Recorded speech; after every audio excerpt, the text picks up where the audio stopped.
మీనరాశి పూర్వభాద్ర 4వ పాదం, ఉత్తరాభాద్ర, రేవతి నక్షత్రాలలో జన్మించినటువంటి జాతకులు. ఆరోగ్యంగా తగిన జాగ్రత్తలు తీసుకోండి, మితాహారం పాటించండి.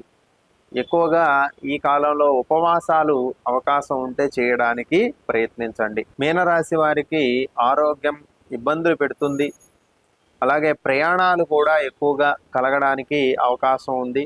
ప్రయాణ భారము పెరుగుతుంది కాబట్టి తగిన జాగ్రత్తలను తీసుకోవాల్సిందిగా చెప్పవచ్చు. ఎక్కువగా కుటుంబ సభ్యులలో భావాభిప్రాయాలు ఇబ్బందులు పెడుతూ ఉంటాయి.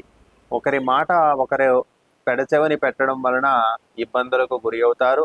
కాబట్టి ఇంట్లో పెద్దవారు చెప్పేటట్లు నడుచుకోవడం అనేటటువంటిది చాలా అవసరము. కొంత నిరాశకరమైనటువంటి వార్తలు వింటారు.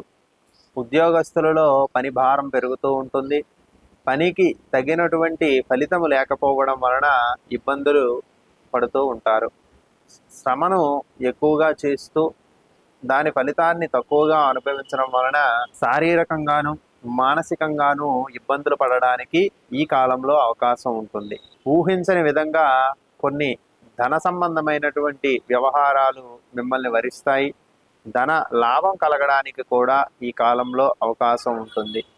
అయినప్పటికీ కూడా అనవసరమైనటువంటి వ్యయాలు చేయకుండా ఆ వచ్చినటువంటి లాభాలను పొదుపు చేయడము, శుభ పరిణామాలకు శుభకరమైనటువంటి కార్యాలకు వినియోగం చేయడం వలన శుభ ఫలితాలను తరువాతి కాలాలలో పొందుతారు. కొంత చికాకుగా ఉన్నప్పటికీ కూడా సమస్యలు అనేటటువంటివి సద్దుమణగడానికి అవకాశం ఉంటుంది.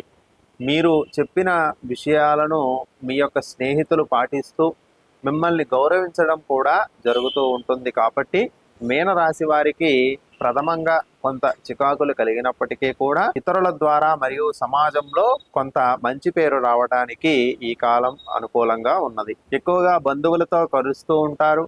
బంధువుల యొక్క సలహాలు సహాయాలు మీకు ఉపయోగపడతాయి.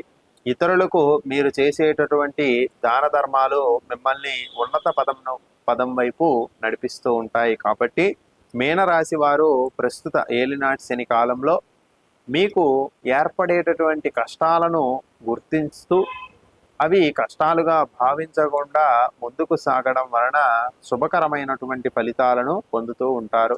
ఎక్కువగా ఉదయం వ్యాయామం చేయడము, వాకింగ్ చేయడం అనేటటువంటిది మీకు చాలా ఉపయోగపడుతుంది. ప్రస్తుత కాలంలో బద్ధకం పెరగడానికి అవకాశం ఉంది. కాబట్టి కొంత త్వరగా లేవడము, అలాగే మీ పనులు మీరు చేసుకోవడం, ఎక్కడ వస్తువులు అక్కడ పెట్టడం అనేటటువంటిది మీనరాశి వారికి మంచి పరిహారంగా చెప్పవచ్చు. పరమేశ్వరుణ్ణి సహస్రనామ సహితంగా పూజించండి. వీలైతే అభిషేకాదులు నిర్వర్తించుకోవడం వలన ఏలినాటి శని సంబంధ దోషాలు పోయి ఒంటిలో ఏర్పడినటువంటి రుగ్మతలు మరియు మానసిక చింతలు తొలగడానికి ఈ కాలంలో అవకాశం ఉన్నది.